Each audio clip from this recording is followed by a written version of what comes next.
હાલો મિત્ર, good morning, જય શ્રી કૃષ્ણ, જય મહાદેવ. આજે કચ્છ ખાતે બધા જ મિત્રો સાથે અમે ફરવા આવ્યા છીએ. આ છે કચ્છનું રણોત્સવ. જ્યાં સફેદ ચાદરથી આખી ધરતી પથરાયેલી છે, વ્હાઇટ વ્હાઇટ દેખાય છે. રાત્રિનો સમય છે, સનસેટ પોઈન્ટનો. જો લોકો ગાડીઓમાં ફરે છે, વિમાનમાં ઉડે છે. આ ઊંટગાડીની સવારી કરી રહ્યા છે. ઓહો, ઊંટગાડી!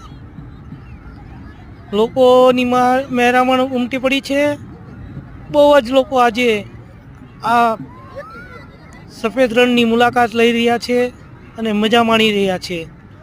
અમે પણ સાથે સાથે મજા માણીએ છીએ. ઓહો હો, દશરથભાઈ, ધીરે ધીરે ધીરે ધીરે. ઓહ, આજમાં ખૂબ જ મજા આવી આ રણ ઉત્સવની, અને રાત્રિનો સમય હતો, ખૂબ જ મજા આવી.